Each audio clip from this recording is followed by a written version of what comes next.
que significa Aedes aegypti? Quando a gente fala do Aedes aegypti, eu acho que o mais importante para considerar é que ele é um mosquito urbano, ele é um mosquito muito bem adaptado ao nosso modo de vida. Algumas das doenças transmitidas pelo Aedes aegypti estão entre as maiores calamidades de saúde pública do mundo atual. E dengue, agora zika, chikungunya, são doenças que têm um impacto no sistema de saúde muito grande.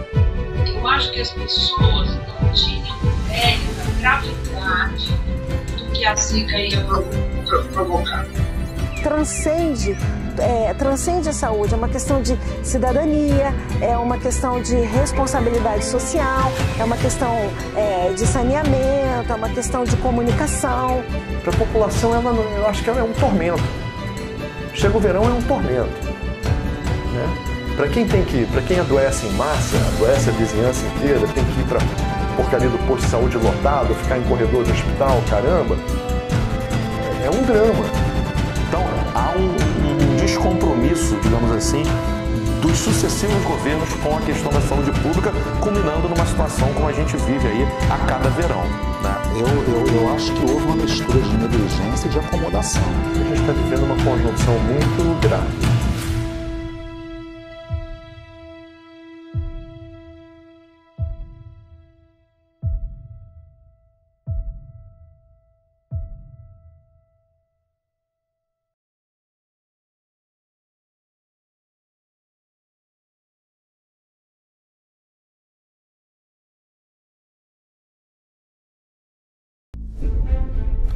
O Brasil vive uma epidemia de dengue, com mais de 740 mil casos de janeiro até 18 de abril. Um alerta: o mosquito da dengue está mais vivo do que nunca. Quase 900 municípios brasileiros correm o risco de surto de dengue, chikungunya e zika. O que a gente percebe depois de tantos anos trabalhando com a Aedes é que a dengue não é uma questão de saúde pública. Na verdade, a dengue não é uma questão de saúde. A dengue é uma questão que transcende a saúde, é uma questão de cidadania, é uma questão de responsabilidade social, é uma questão de saneamento, é uma questão de comunicação, né? Permeia todas as coisas. Ela, na verdade, a dengue ela desafia a saúde, né? A gente costuma na saúde às vezes ficar muito frustrado por conta dos casos de dengue que aconteceram, mas essa responsabilidade não é só nossa, né? Como agente de saúde, é nossa como cidadão. Eu acho que para a população, eu acho que ela é um tormento. Chega o verão, é um tormento, né? Para quem adoece em massa, adoece a vizinhança inteira, tem que ir para porcaria do posto de saúde lotado, ficar em corredor de hospital, caramba, é um drama. Para as autoridades, fica aquele discurso de última hora, não sei o que, passa a crise. Não é, na verdade, não é um objeto prioritário de ação, não é uma prioridade. Uma prioridade é uma coisa que as pessoas têm que levar a sério, não é um objeto prioritário de ação pública do Estado, não é. Eu acho que houve uma mistura de negligência e de acomodação, como eu falei aqui em outra oportunidade. Eu acho que é exatamente no momento em que a epidemia está num nível, vamos usar uma expressão aqui, tolerável, é exatamente aí que o poder público deve avançar, principalmente na conscientização, né? Avançar na conscientização quando o problema está posto, talvez o resultado seja mais difícil de acontecer no tempo necessário, né? Então a campanha educativa de ir nas casas, ver se tem o foco, colocar lá o remedinho, enfim, tudo isso é uma coisa que deve acontecer exatamente no período que tem mais tranquilidade. O Aedes aegypti, a gente se acostumou com a dengue, né? A gente se acostuma com tudo, né? Mataram 16 candidatos às eleições da Baixada Fluminense, a gente se acostuma. Tem tiroteio, voltaram a acontecer os tiroteios, a gente se escandaliza. Daqui a pouco a gente está narcotizado como estava antes das UPPs. Tem tiroteio em toda parte, bala perdida, a gente se acostuma. E a gente se acostumou com a dengue. Tinha epidemia todo ano, toda hora, a gente faz parte assim mesmo, dane-se. A Zika é mais complicado, não dá para se acostumar com uma geração inteira de microcéfalos. O Ministério da Saúde confirmou os primeiros casos da doença transmitida pelo vírus Zika. Esse vírus é transmitido pelo mesmo mosquito da dengue, que também transmite a febre chikungunya, ou seja, uma terceira doença provocada pelo Aedes aegypti. Depois de 3 meses de estudo em laboratório, os cientistas da USP, a Universidade de São Paulo, não têm mais dúvida. O vírus da Zika é mesmo o responsável pela microcefalia de bebês. O Ministério da Saúde divulgou um novo levantamento sobre a Zika. Só neste ano já foram registrados mais de 165 mil casos prováveis de infecção pelo vírus. O que acontece? O Zika, ele é originário da Ásia, da África, na verdade, mas ele acontecia esporadicamente na África e na região da Ásia. Ele não era uma infecção comum da população humana, só que em 2007 ele passou a causar grandes epidemias, né? E de lá, dessa região da Ásia, esse vírus foi introduzido no Brasil, mais ou menos no ano de 2013 e 2014, onde nós recebemos grandes eventos. Como, por exemplo, a Copa das Confederações, a Copa do Mundo, os eventos testes da Olimpíada. Então, durante esse período, houve uma vinda de pessoas muito grandes de outros países para o Brasil, e estudos que compararam a genética do vírus que circula aqui no Brasil com a genética do vírus que circula na Polinésia Francesa viram que esses vírus tinham a genética, tinham um material genético muito parecido. Então, concluiu-se que alguma pessoa ou mosquito infectado também é possível, veio dessa região e foi introduzido no Brasil. E assim o Zika chegou aqui. Então eu acho que o que aconteceu com o Zika, eu acho que as pessoas não tinham ideia da gravidade do que a Zika ia provocar. Porque a doença em si, ela não é tão grave. A consequência dela é muito grave. Então, se fosse só a febre, ninguém ia estar nem aí. É a mesma coisa. Você está ouvindo falar em chikungunya? Você está ouvindo falar em chikungunya? Não. Tem muito mais casos de chikungunya do que de Zika. Mas não tem. Por quê? Porque a pessoa fica doente, a pessoa fica com dores nas juntas por 6 meses. Às vezes tem gente que fica pro resto da vida, só que não tem uma sequela como a microcefalia, que é uma coisa muito grave, né? Então eu acho que o Zika, o que acabou acontecendo com o Zika, é que se fosse só a febrinha, a gente ia estar exatamente igual, ninguém ia estar nesse levante que está agora. Eu acho que o Zika não era previsível ele ser tão grave como ele se tornou, né? Na verdade, nós poderíamos dizer que são doenças que têm uma relação, eu não vou dizer total, mas uma relação forte com a questão da pobreza, da miséria, da degradação urbana, das más condições de moradia, da falta de infraestrutura sanitária. Ora, e isso é fruto do quê? Do modelo de desenvolvimento brasileiro, da desigualdade. Por que até hoje não há universalização do saneamento básico no Brasil? Porque faltam recursos. E por que faltam recursos? Exatamente porque o modelo de país que nós estamos, infelizmente, que nós trouxemos até aqui, ele é excludente, né? As políticas sociais sofrem com restrição de recursos, né?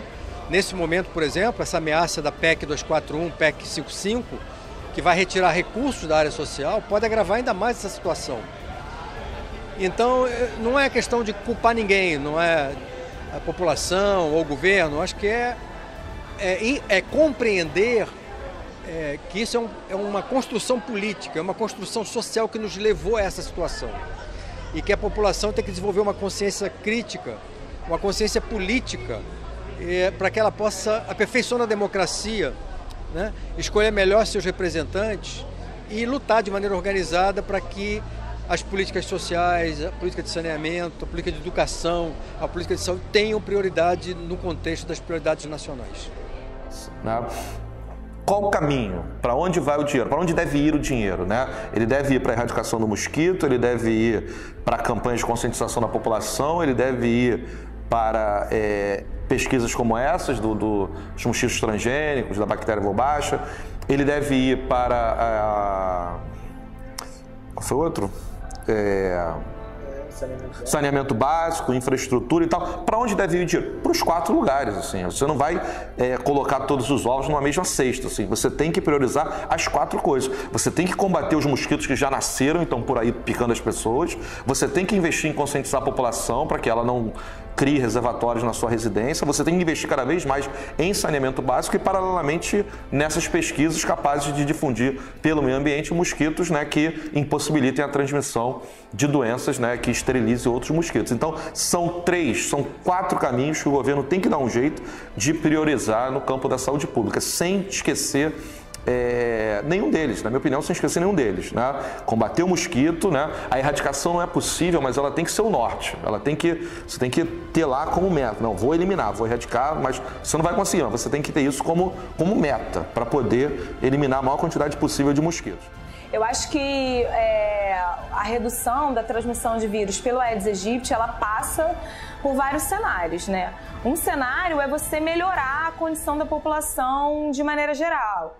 É você melhorar a condição de saneamento, melhorar a condição das casas em si, as condições de vida das pessoas. Então, você permitir que as pessoas elas tenham água encanada, elas tenham um sistema com que elas não precisem acumular água da chuva, acumular água dentro de casa. É você ter um ambiente urbano adequado, com coleta de lixo, com uma estrutura de limpeza adequada, que aí você não vai ter os recipientes largados no ambiente para acumular água da chuva e para virar criadouro. Você tem que ter tudo junto, o saneamento, tem que ter a campanha de conscientização nas escolas, tem que ter o agente de saúde no bairro e tem que ter investimento em pesquisa, óbvio, porque é exatamente o investimento em pesquisa que vai fazer você ter conhecimento de métodos mais eficientes para lidar com o problema. Agora, enquanto esses métodos não aparecem, né, e pesquisa é algo que você tem que insistir mesmo e tal, até o resultado aparecer, você não pode abrir mão do que é tradicional e conhecido. Então, eu vejo como tudo isso junto, sem dúvida alguma. Então, hoje você tem 2 grandes estratégias em curso, que podem ser altamente proveitosas. Uma é você engenheirar o DNA do mosquito macho, modificar o DNA dele, de maneira que quando ele procrie esse mosquito criado em laboratório, que leva esse DNA modificado, quando ele procria com a fêmea selvagem, ele faz com que as suas crias morram, definhem e morram. Né? Então a ideia é você exterminar a espécie dessa forma, geneticamente. Os mosquitos transgênicos são mosquitos que são gerados no laboratório, são geneticamente alterados e são estéreis. Então, esses machos estéreis são lançados nas cidades, vamos dizer assim, e essa é a ideia, né? E aí eles vão copular as fêmeas. Uma vez que as fêmeas fiquem inseminadas por esses machos, elas não vão ter prole fértil. Elas vão botar ovos, mas esses ovos não vão virar outros mosquitos, tá? Qual é a vantagem dessa técnica? Você diminui a população de mosquitos. Qual é a desvantagem? Você tem que jogar sucessivamente mais machos estéreis na natureza para garantir a manutenção dessa condição, porque esses machos, obviamente, eles não vão copular todas as fêmeas. Então, fêmeas do campo que copularem com machos do campo vão continuar colocando ovos que vão gerar filhotes e a população vai aumentar de novo. Então, essa é uma estratégia. Essa técnica, o que você faz? Você tem que fazer o tratamento, né? Então, faz parte assim. Então, vamos supor, você tem, sei lá, muitos mosquitos. Então, você faz um tratamento liberando muitos mosquitos. Isso vai diminuir. A hora que ela diminui, você libera muito menos, porque você faz a barreira da não reintrodução. Eles não podem voltar a crescer, então você fica pressionando para eles ficarem embaixo, para ter um número menor. Então isso é verdade. Mas isso é qualquer controle. Isso chama controle. Isso não chama mosquito transgênico. Isso chama controle. O controle ele tem que ser efetuado o tempo todo, que é para o mosquito não voltar. Senão ele volta. Ele cresce. Acho ótimo, é isso, assim, é o caminho. Você não vai conseguir eliminar o mosquito, você não vai conseguir erradicar o mosquito. Eu acho que tem que ser feito investimentos mesmo no mosquito transgênico, embora nós não sabemos ao certo, assim, o impacto seja de mosquitos, de alimentos transgênicos na saúde humana, no meio ambiente, mas é um caminho, mosquitos estéreis, por exemplo. Aí vem a história que é um transgênico, que as pessoas são tão contra o transgênico, né? O transgênico é um produto natural. Ele não é químico, ele não deixa resíduo. Ele é um produto natural, ele é um controle biológico natural. Ele não vai contaminar nada. O químico sempre vai deixar um resíduo. Ele sempre vai ser um problema, ele sempre tem um problema de toxicidade. Ele tem o seu papel, tem. Eu acho que o produto químico, eu não sou contra totalmente, mas eu sou muito mais a favor de você usar um transgênico, que as pessoas morrem de medo, porque ele não é, ele é o que é um transgênico? Um transgênico é mais orgânico, a gente costuma falar que o transgênico é muito mais orgânico do que qualquer outro produto que é tratado com um agrotóxico. O transgênico ele vai ter menos agrotóxico, então ele é mais orgânico, né? Ele pode até não ter nenhum agrotóxico. A ideia, e que as pessoas veem isso muito errado, elas têm muito mais do transgênico do que do químico, porque a gente convive com o químico há muitos anos. Então é muito mais fácil você convencer a população que você vai fazer um farmacêutico do que você vai liberar um transgênico. É um pensamento, né? Acaba sendo um pensamento. A outra estratégia que está sendo colocada em prática aqui no Rio e que tem demonstrado resultados muito proveitosos, muito auspiciosos, é você infecta as fêmeas com uma bactéria, que é uma bactéria muito comum em insetos, no pernilongo, que é a Wolbachia, né? E aí, essa bactéria, ela é uma competidora do vírus. Inicialmente, o objetivo era combater a dengue, né? O vírus ele não consegue completar o ciclo dele, ele infecta o mosquito, mas ele não chega na glândula salivar, ele não se instala. Então, o mosquito ele perde a sua capacidade vetorial para o vírus porque ele fica infectado pela bactéria Wolbachia. E a ideia é que essa bactéria se propague pela espécie e essa espécie vá pouco a pouco, o Aedes continua existindo, mas ele perde a capacidade de transmissão dessas viroses. Na natureza, uma fêmea com Wolbachia, ela vai transmitir a Wolbachia para toda a sua prole.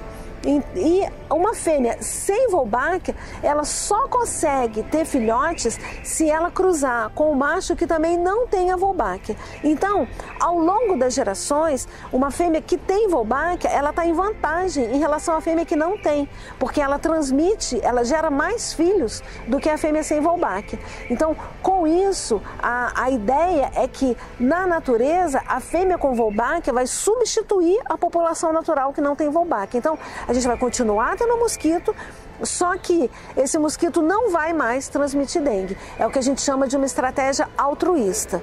Mas, é claro, o melhor é você não ter mosquito ou ter pouco mosquito. E aí é o controle mecânico, a eliminação dos criadouros. É olhar os seus espaços uma vez por semana. Olha, eu acho que hoje há uma série de coisas que dificultam o controle.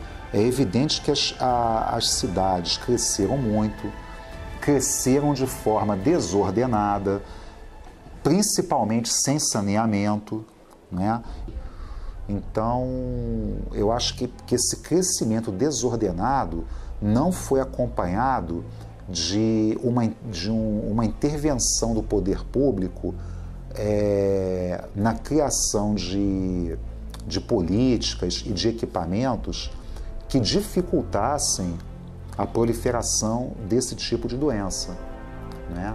e, ao mesmo tempo, o Estado tem falhado tanto na área da saúde como na área da educação, né? Eu acho que a escola poderia ser um instrumento essencial para ajudar a combater os vetores da doença, né? Como eu falei aqui lá atrás, se a pessoa desde criança fosse ali ensinada, fosse mostrado para ela de uma maneira lúdica, né? Como que ela na sua própria casa pode ajudar a combater o mosquito, você talvez fosse ter gerações que pouco a pouco fossem ter uma conscientização maior para enfrentar o problema. E dengue, agora zika, chikungunya, né? São doenças que têm um impacto no sistema de saúde muito grande. E a coisa complexa é que nas últimas 3 décadas, o Aedes aegypti, que tinha uma presença no território brasileiro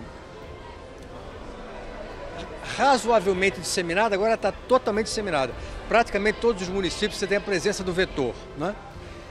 E qual é a grande questão? É que é muito complicado combater esse vetor. Você tocou nesse ponto. Primeiro, vamos pegar a região Nordeste. Quando você faz a análise dos locais de reprodução do Aedes aegypti na região Nordeste, na maior parte das residências, isso é devido à falta de oferta de água encanada regularmente. As famílias estocam água em tinas, né, em recipientes, para seu uso cotidiano, não vedam adequadamente, as fêmeas colocam ali os ovos e ali a coisa se reproduz. Em outras regiões do país, a questão do lixo tem relevância.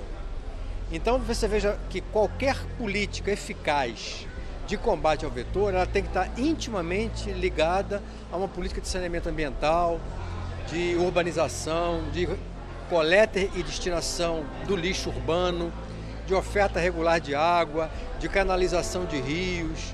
Isso custa dinheiro, não é? Porque as pessoas sempre acham que vai existir um milagre. Então, assim, eu não preciso cuidar da minha casa porque vai ter um milagre. Primeiro que na minha casa ninguém vai ficar doente.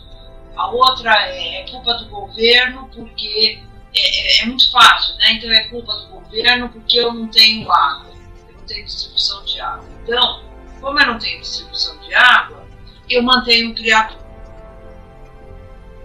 Eu não faço nada com ele. Eu não cuido. Eu recebo a capa para fechar o reservatório de água, mas eu também não uso. Né? Então existe essa irresponsabilidade por parte da população, que eu acho que é muito grave, e existe um comodismo de achar que vai sair a vacina. E aí a vacina vai ser a vacina mágica. A partir do momento que eu tenho a vacina, eu não preciso fazer mais nada. Né? Então existe esses dois lados. Eu vejo a existência de duas vertentes, né? Vai sair a vacina, vai sair a vacina, vai sair a vacina. Ninguém estava esperando entrar o Zika.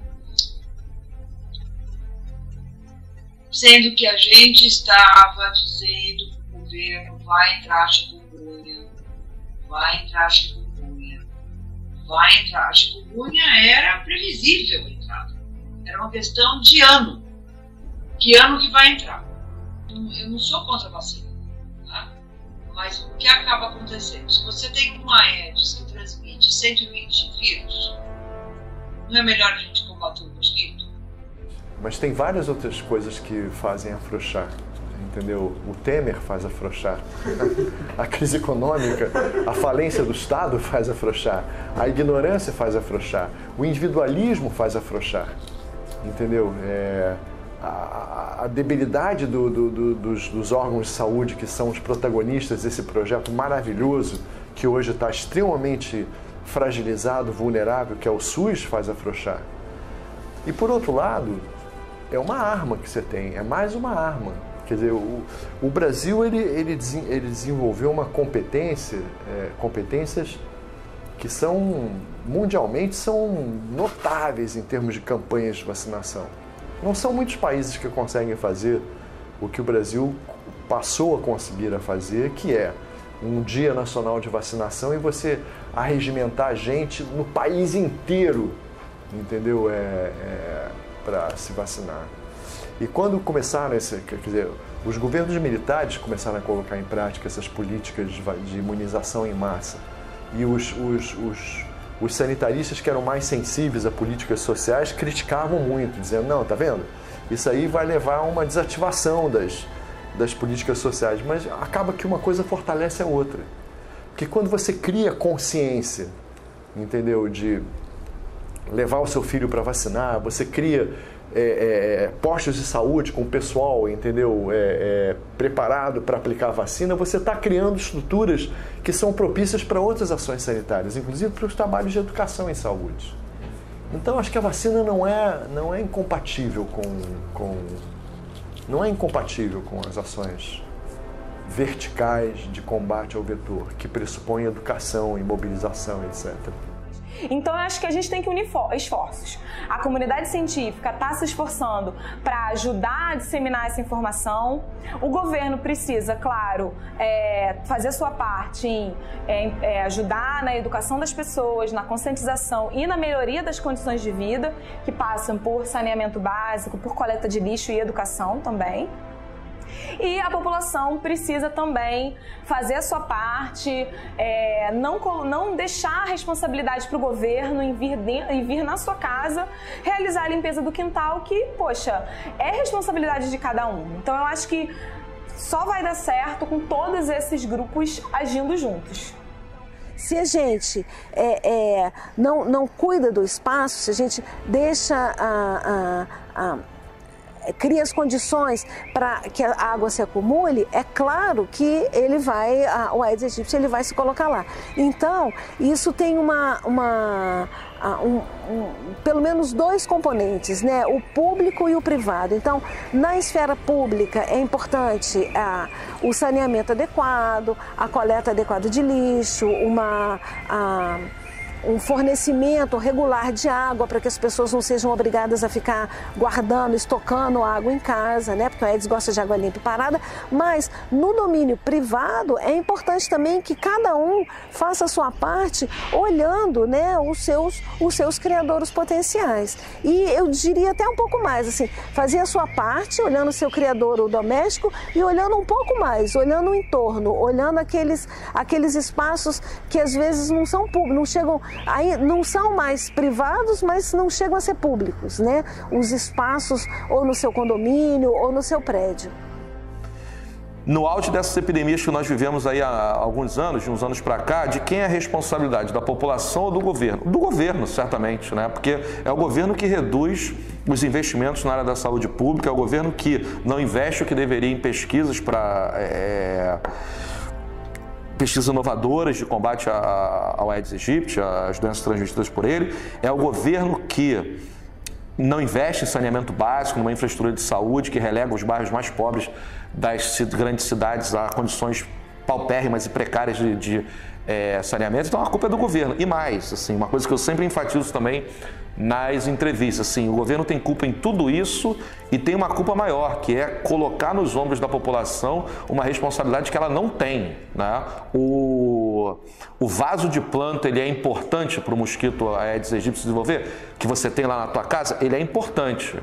Mas ele não é o principal. Óbvio que você tem que ter uma campanha de conscientização para que a população não acumule pneus, não acumule vasos de planta, óbvio que tem que ter isso, né? Agora, se o governo não fizer a sua parte, não tem como a população fazer a dele. O que o governo faz, o pouco dinheiro que ele gasta em campanhas em épocas de epidemia, porque sempre é em época de epidemia, né?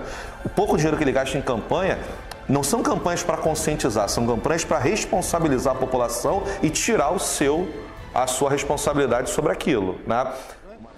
A vida está tão difícil, as pessoas têm que trabalhar muitas 8, 10, 12 horas por dia. Eu estou falando de povo, né? Que perdem 2, 3, 4 horas por dia no transporte público para se deslocar do trabalho para casa, e você ainda exigir que a pessoa chegue em casa e se dedique a olhar detalhadamente, é muito difícil, é muito difícil. Então, eu diria que é um aspecto que deve ser enfatizado e explorado, sim, educação e informação é importante, mas só o impacto é baixo. O maior culpado é o Estado, sem dúvida alguma, porque ele é o responsável por isso, por cuidar do combate às epidemias, né? Colocando isso de maneira mais clara, eu acho que, assim, se a gente for olhar ao longo da história, a gente tem uma história muito mais de negligência do que de ações eficazes para combater o problema, né? Então, tem um passivo na história muito grande aí para ser resolvido. Então, isso é inquestionável, certo? Isso não significa dizer que a sociedade também não tem a sua parcela de culpa, que pode ser justificável ou não. Você até compreende que uma pessoa que é desinformada, uma pessoa que às vezes nunca teve acesso à informação, nem na escola, por exemplo, porque isso pode acontecer, né? Então é natural que a pessoa às vezes não tenha alguns hábitos, né? Agora, também tem outras pessoas que têm conhecimento, que assistem TV, certo? Que às vezes até sabem, né, o que aconteceu há um mês atrás na novela, né, mas às vezes nos pequenos hábitos não tem compromisso, porque muitas vezes acha que aquilo nunca vai acontecer com ela. Então tem isso sim, mas a matriz, o principal aqui, está no Estado. É muito complicado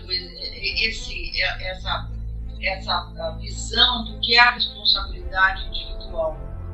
Porque as pessoas acham que não, é culpa do governo, o governo que tem que cuidar de mim.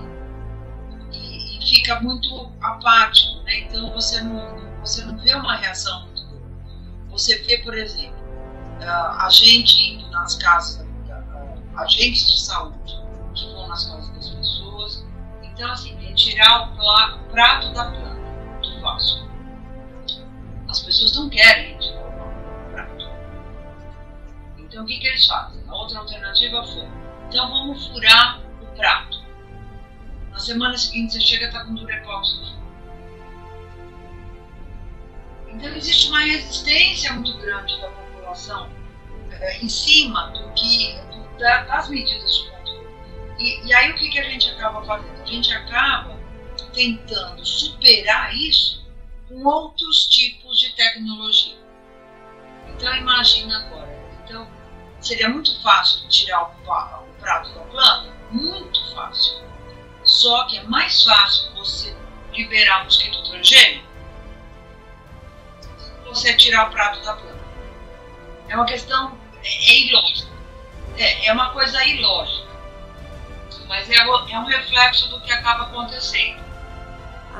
A noção de cidadania de cada um, né? O espaço, ele é público, mas não quer dizer que ele é do governo, quer dizer que ele é seu também, né? Então, tem uma história que é verídica, que eu sempre conto, que é a questão do Disque Dengue. Alguns anos atrás, a gente teve uma epidemia aqui no Rio de Janeiro e a Secretaria de Saúde criou um número de telefone, que era o Disque Dengue, né? Aí as pessoas podiam ligar livremente e fazer as suas reclamações ou falar sobre a dengue. Quando acabou a epidemia, foi feito um levantamento dos telefonemas que tinham sido feitos, né?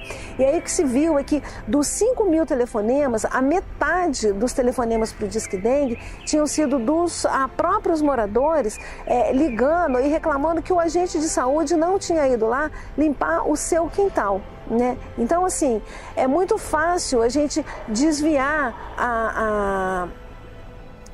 o foco da questão responsabilizando um ou outro, mas na verdade, culpabilizando, né, um ou outro, mas na verdade a questão do controle do Aedes aegypti é uma questão que é tanto pública quanto privada.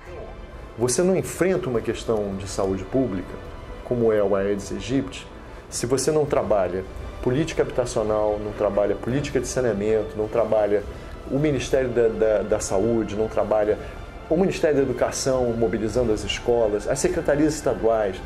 Essa conversa, esse entrosamento. As pessoas também perguntam, hoje é possível erradicar o mosquito? Eu acho que não. Acho que é impossível, porque as cidades, elas têm... Eu não conheço nenhum pesquisador, inclusive, que diga que hoje é possível, que essa seja estratégia, porque não é. porque as cidades cresceram, as cidades aumentaram muito, hoje é muito mais difícil lançar uma campanha como essa. O nosso lixo é diferente, isso é uma questão que eu sempre bato na tecla quando me perguntam assim, o nosso lixo atualmente ele é muito diferente, é um lixo mais resistente, muito menos biodegradável, demora muito mais tempo, então acumula mais água. Então a erradicação, eu acho que ela não é o caminho atual, né, nesse momento. Assim, a gente perdeu essa oportunidade, perdemos esse cavalo da história, porque a gente podia, chegamos muito perto de acontecer, mas não acontecemos. Hoje, uma política séria de saúde pública que tenha como norte o combate às doenças transmitidas pelo Aedes aegypti, não deve se esquecer de elementos que foram completamente abandonados em campanhas como essa que eu estudei, né? Elementos para os quais o SOPER, os médicos brasileiros e latino-americanos preocupados com o mosquito não deram a mínima atenção para esses elementos que são importantíssimos, que são quais? A montagem de uma infraestrutura sanitária, um sistema de coleta de lixos importante, a montagem de canais de saneamento básico, água encanada. Isso é tão ou mais importante do que combater o mosquito hoje, né? Porque ao investir nesses setores, nessas áreas, nessas medidas, você elimina os locais de reprodução do mosquito e diminui muito a incidência das doenças nos locais onde essas obras, essas medidas, esses elementos são feitos.